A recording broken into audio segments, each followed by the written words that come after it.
उर्दू के महान शायर फैज अहमद फैज साहब ने कहा है कि हिंदी गजल को हिंदी वाले आगे जीवित रखेंगे, उर्दू वालों ने तो उसका दम घोंट दिया है। अब बताइए, 3-4 दशकों पहले उर्दू के एक महान शायर को हिंदी गजल और उर्दू गजल के अंतर का पता है, लेकिन हम हिंदी वाले गजल तो गजल होती है, गजलें हिंदुस्तानी में होनी चाहिए, दुष्यंत को क्यों आप हिंदी और उर्दू में बांटते हो? भाई, भाषा की अपनी एक परंपरा है और हम उस भाषा से जुड़े हुए लोग हैं। अगर ऐसा नहीं होगा तो वर्ड्सवर्थ भी सोनेट लिखते हैं और त्रिलोचन ने भी सोनेट लिखे हैं, तो क्या हम एक ही भाषा की परंपरा में वर्ड्सवर्थ के सोनेट को और त्रिलोचन के सोनेट को रख सकते हैं?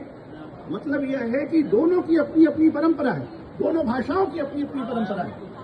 और इसलिए मैं यह कहना चाहता हूं कि इस बात को कहने का काम हिंदी के आलोचकों को करना चाहिए था, किंतु 5-7 दशकों से आलोचना ने इस विषय को लगातार इसकी उपेक्षा की, हिंदी का भी आलोचना है।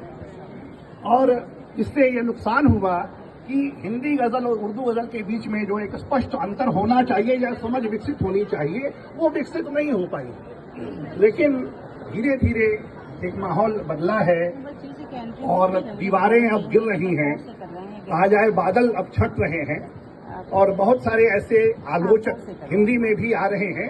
और हिंदी गजल की एक परंपरा जो कबीर, भारतेंदु और निराला रंग और दुष्यंत में त्रिलोचन, दुष्यंत और अदम भवानी शंकर से होती हुई आज तक आती है, वो परंपरा अपने कथ्य के आधार पर, कथ्य भंगिमा, मुहावरे, बिंब और प्रतीकों के आधार पर लगातार हिंदी साहित्य को अब समृद्ध कर रही है।